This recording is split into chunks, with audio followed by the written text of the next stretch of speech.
Fiaccolata silenziosa ad Oberdo del Lago per ricordare il giovanissimo Jan Bensa, morto in moto lungo il vallone nel frontale col quasi coetaneo Lorenzo Valentini. A Trieste, motosbanda per evitare di investire un cieco e colpisce 3 persone sul marciapiede in Corso Saba. Ferita anche una bambina di 3 anni, portata a Cattinara per accertamenti. Sondaggio SVG in vista delle prossime comunali a Trieste, centro-sinistra in vantaggio sul centro-destra, se Vannacci corre da solo, Federica e Russo i nomi al top per il candidato sindaco. Il prolungamento della sospensione di Schengen è illegale, l'Unione Europea è stata chiara, così Schiavone del Consorzio Italiano di Solidarietà. Parte ufficialmente 9 idee per il futuro della Maddalena, il percorso partecipativo promosso dal Comitato Maddalena Vive per far scegliere direttamente ai cittadini 9 progetti cruciali per il rione. In vigore da domani e valido fino al 13 settembre l'orario estivo degli autobus. Come ogni anno potenziate le linee, da lunedì invece movimentazione del tram. Occhio a rischio rimozione auto in via Martiri della Libertà. Mucca in strada sulla Fernetti Opicina, l'insolito avvistamento segnalato alla nostra emittente. L'animale era scappato dalla fattoria ma è stato recuperato dalla polizia locale. Buonasera dal telegiornale di Tele4 per ricordare il giovanissimo Jan Bensa, morto in moto lungo il vallone nel frontale con il quasi coetaneo Lorenzo Valentini. L'intera comunità di Doberdò del Lago si è stretta ieri sera attorno alla famiglia partecipando alla fiaccolata silenziosa. Vediamo.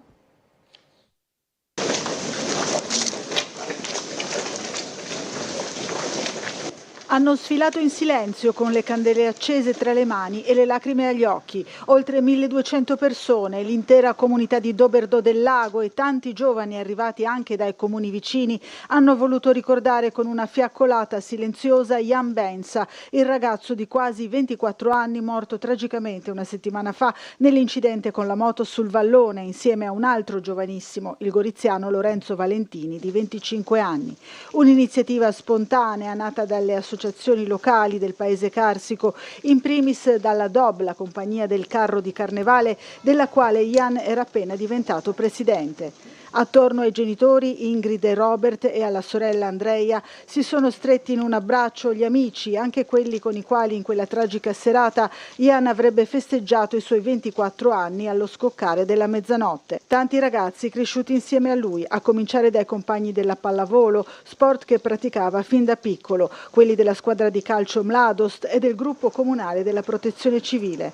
Al termine della sfilata silenziosa i partecipanti hanno lasciato un ricordo, un pensiero su un libro posto ai piedi della fotografia del giovane. Al corteo c'era anche il sindaco di Doberdò, Peter Ferfoglia, che ha annunciato altre iniziative per ricordare il ragazzo. La data dei funerali non è ancora stata fissata, si attende la conclusione di tutti gli accertamenti per far luce sulle cause del tragico incidente.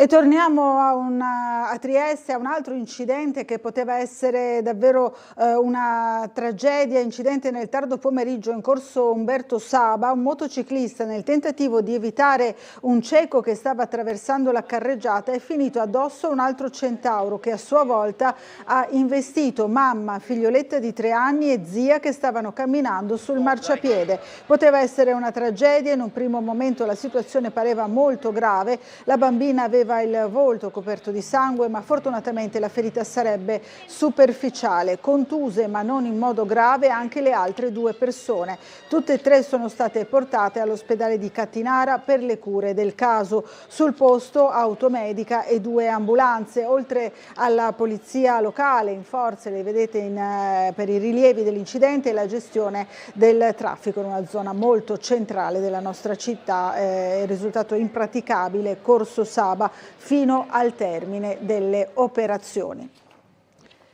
Passiamo alla politica e i risultati del sondaggio SVG commissionato dal gruppo regionale e triestino del Partito Democratico sugli scenari politici a un anno dalle elezioni comunali di Trieste. L'anticipazione ieri sera nel corso di Ring. Vediamo il servizio.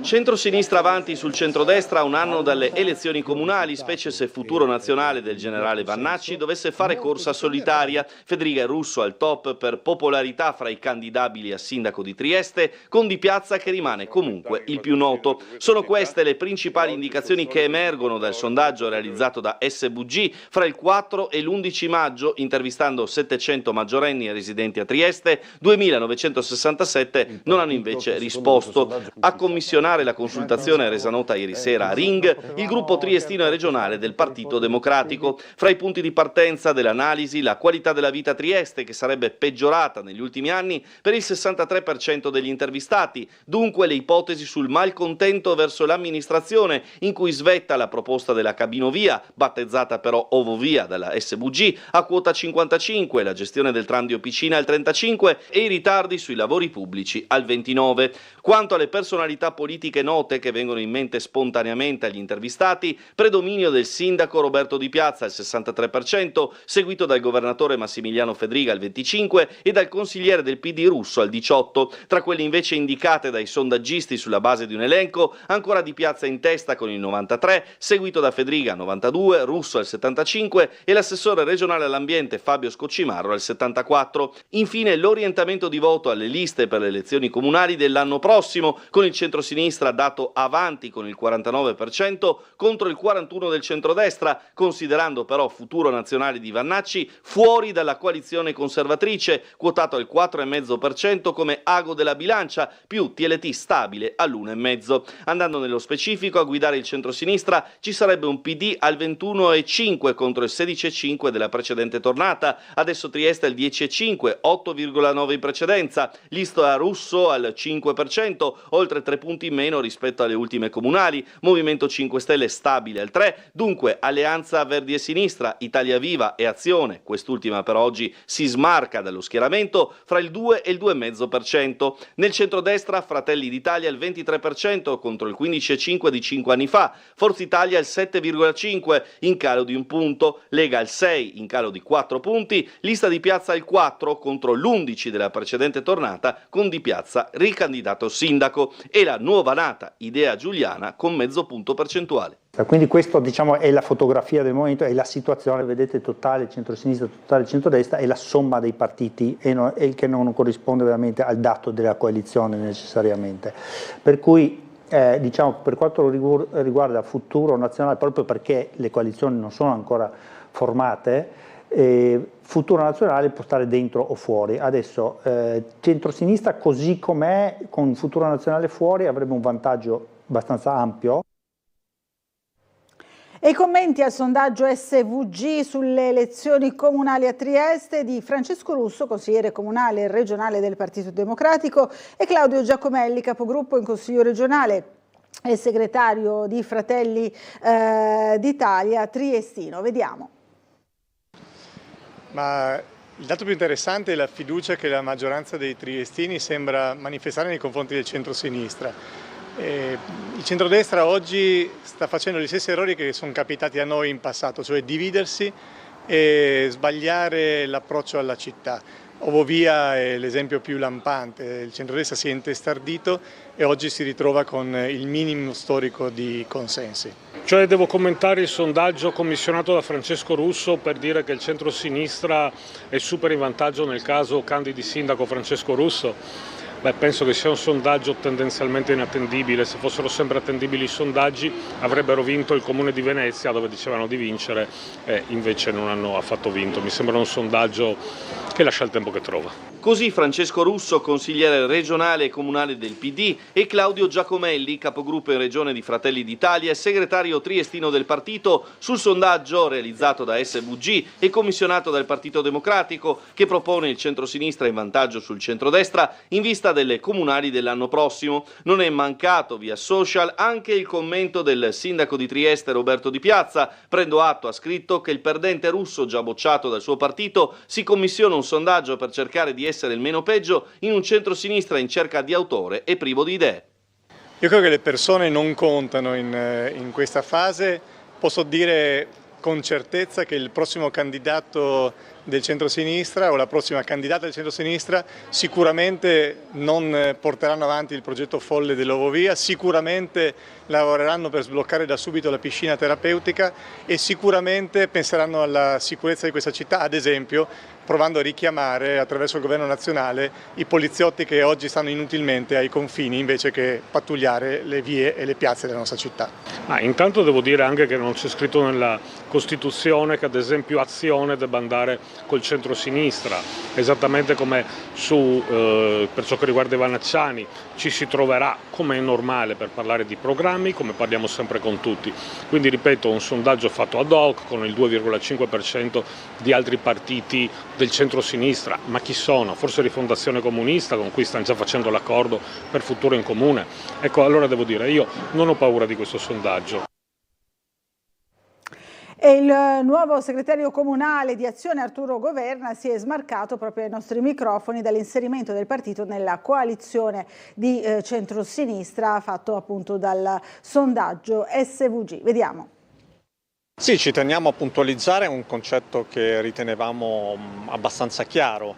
A Trieste Azione è fuori dai due schieramenti, è impegnata a costruire una sua proposta programmatica sulla quale siamo pronti chiaramente a confrontarci con chiunque sia interessato a farlo, ma ribadendo un'estraneità a questo bipolarismo che caratterizza Azione a livello nazionale e che qui a Trieste troverà coerentemente una scelta di campo che è quella di, assieme anche alle altre forze del liberalismo democratico e dell'area riformista, di lavorare assieme per offrire agli elettori un'offerta diversa da quella attualmente offerta dal bipolarismo.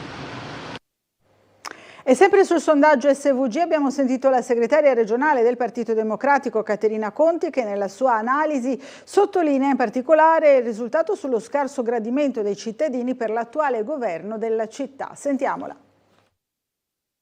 Caterina Conti, segretaria del Partito Democratico regionale, un commento a questo sondaggio che abbiamo dato in anteprima ieri a Ring. Il sondaggio dice qualcosa che ci aspettavamo già, cioè che la città di Trieste è mal governata sulla questione della sicurezza, della vivibilità, dei parcheggi, della desertificazione industriale, ed è una percezione che i cittadini hanno da molto tempo. Dice anche che il centrosinistra è competitivo e che la sfida è aperta per Trieste e anche per la regione, e poi dice infine che chiunque sarà il candidato della destra quando Federica deciderà cosa fare da grande, noi metteremo in campo una candidatura che sarà altrettanto forte e che se la giocherà fino in fondo. Voltiamo pagina, ma tocchiamo un tema che è stato così accennato anche nei commenti al sondaggio SVG. L'Unione Europea è stata chiara: il prolungamento dei controlli ai confini è illegale e rappresenta pure uno spreco di risorse. Ha detto così il presidente dell'ICS Gianfranco Schiavone. Vediamo. Non si può, dice la Commissione e dice il testo del regolamento, utilizzare il ripristino dei controlli alle frontiere interne per la gestione di fenomeni ordinari, come è ordinario nella vita dell'Europa attuale la gestione dei fenomeni migratori. Dopo l'alzata di scudi del ministro Piantedosi e degli esponenti locali di centrodestra, a seguito della raccomandazione della Commissione europea con la quale si chiede a 7 paesi, fra cui Italia e Slovenia, di sospendere i controlli rafforzati ai confini, scende in campo anche il Consorzio di Solidarietà Italiano presieduto da Gianfranco Schiavone. ICS dunque analizza il regolamento Schengen, sospeso nell'ottobre 2023 a seguito dell'attentato di Hamas. E il ripristino dei controlli può avvenire solo, dice il regolamento Schengen, in casi molto gravi relativi alla sicurezza nazionale e per periodi estremamente brevi, tendenzialmente un mese, prorogabile a 3, e ulteriori estensioni vanno motivate con un pericolo attuale e concreto e con la spiegazione del perché il ripristino dei controlli alla frontiera interna sarebbe necessario e non altre misure chiaramente meno impattanti. Ma Schiavone va oltre, denunciando non solo il dispositivo più volte prorogato, ma anche uno spreco di risorse che andrebbe a discapito della sicurezza sul resto del territorio.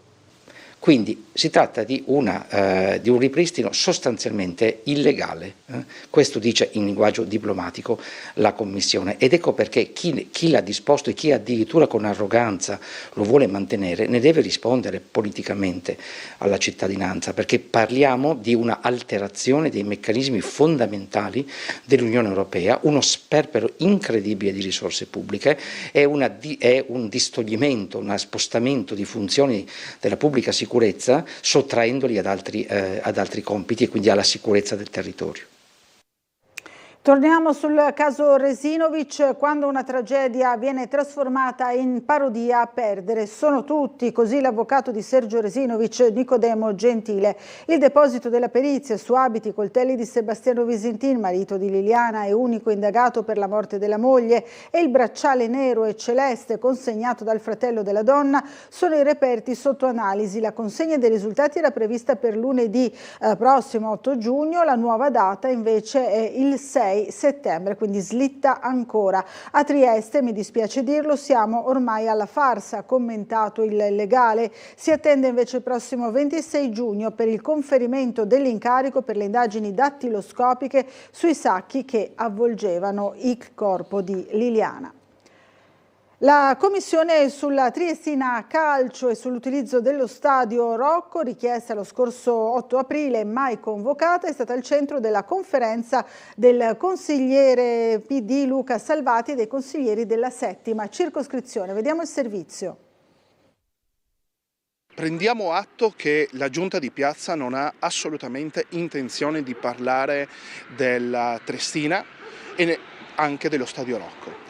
Infatti abbiamo depositato in data 8 aprile, quindi 2 mesi fa, una richiesta di convocazione della commissione che non si è ancora riunita. Che fine ha fatto la richiesta di convocazione della commissione riguardo la Triestina Calcio e l'utilizzo dello stadio Rocco datata 8 aprile? Quali gli scenari della gestione dell'impianto sportivo? Sono le preoccupazioni espresse in una conferenza stampa dal consigliere comunale Luca Salvati e dai consiglieri circoscrizionali Maida Kodric e Lorenzo Giachin, tutti del Partito Democratico. Sappiamo che la Triestina ha chiesto di poter noleggiare, pagare l'affitto solo per le 2 giornate al mese in cui disputerebbe le partite, di far lei quindi la manutenzione del campo e di pagare le utenze per l'appunto per quelle 2 giornate. Ma la Giunta di Piazza non ha ancora dato una risposta alla squadra. Da consigliere circoscrizionale che si occupa di quest'area, perché lo stadio insiste proprio nella 7ª circoscrizione, sicuramente la preoccupazione è su quello che sarà il futuro della struttura nel corso dei 12 mesi dell'anno. Cioè, la nostra preoccupazione è legata alla possibilità che questa struttura venga utilizzata molto poco e progressivamente abbandonata. Tra gli auspici anche quello che il Rocco possa essere sfruttato al meglio non solo per le manifestazioni sportive, ma anche, come già avvenuto, per grandi eventi e concerti. Per quanto riguarda lo stadio Rocco, vediamo che a Bibione, a Lignano, a Gorizia vengono diversi artisti, qua da noi no. Nel 2027 non vi è alcuna programmazione. Ci fermiamo per una breve pausa pubblicitaria, restate con noi.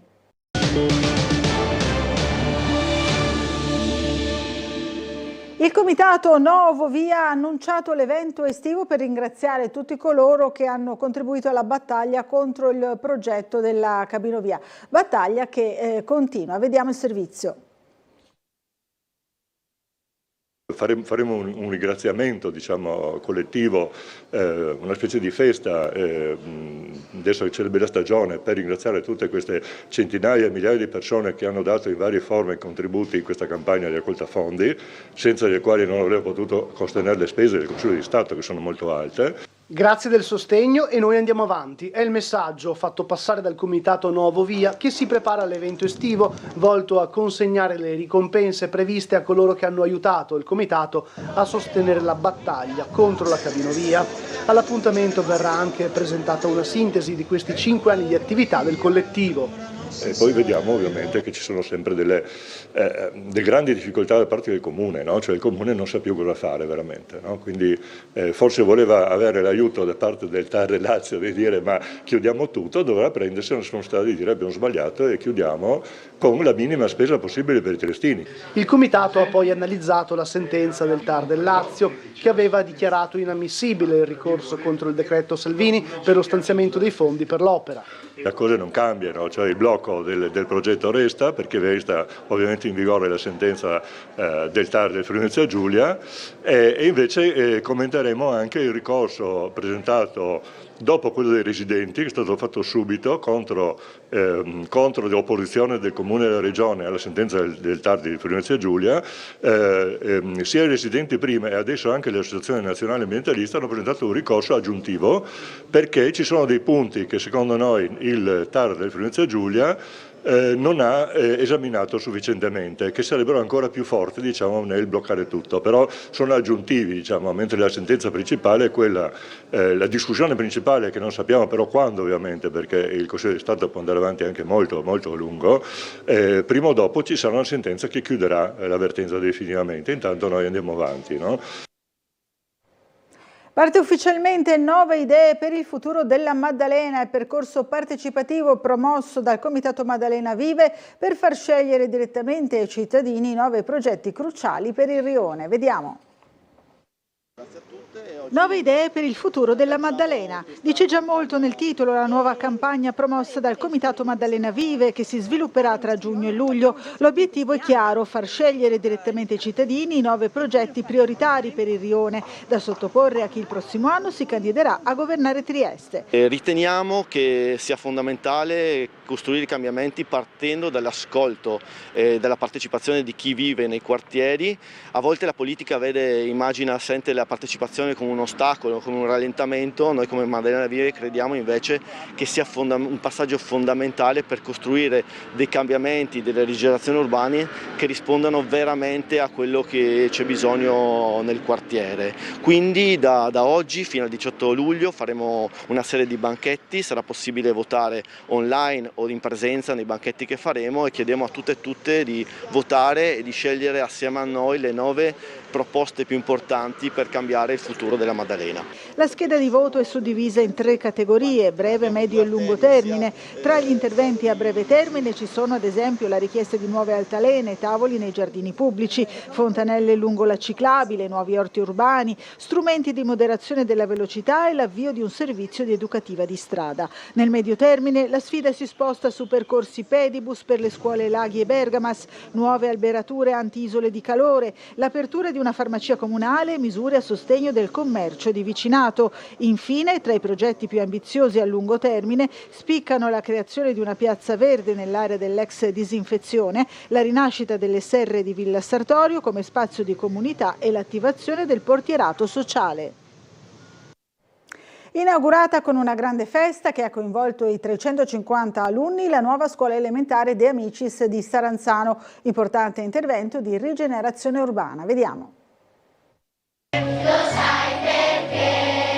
Staranzano in festa per l'inaugurazione ufficiale della nuova scuola elementare De Amicis, già utilizzata dagli oltre 350 alunni a partire dallo scorso gennaio. Sono stati proprio i bambini con le loro canzoni ad accompagnare l'atteso taglio del nastro ufficiale avvenuto dopo la benedizione del vicario del vescovo, Monsignor Paolo Zuttion. Presenti le istituzioni locali e regionali, in testa l'assessore regionale alle infrastrutture Cristina Mirante e il sindaco Marco Fragiacomo.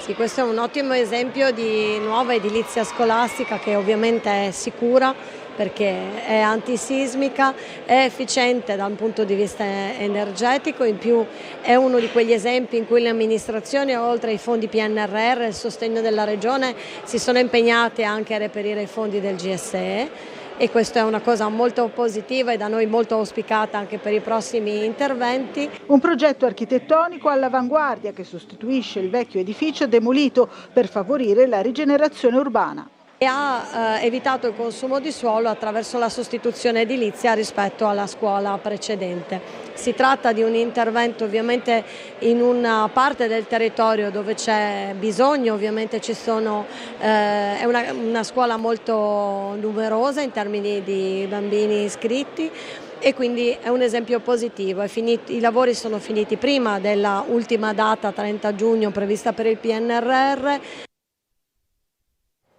Parliamo ora di un insolito avvistamento questo pomeriggio sulla strada tra Fernetti e Opicina. Una mucca brucava l'erba al lato della carreggiata. Il ruminante si era allontanato da una fattoria. L'animale è stato notato, lo vedete appunto, da diversi automobilisti in transito che hanno segnalato l'avvistamento alla nostra emittente e anche alle forze di polizia. E infatti proprio la polizia locale di Trieste in tempi molto rapidi è riuscita a individuare la mucca, riuscendo poi a condurla dal legittimo proprietario, quindi togliendola dalla carreggiata, quindi dal pericolo. Domani entrerà in vigore l'orario estivo degli autobus, valido fino al 13 settembre incluso. Nel servizio vediamo tutte le modifiche.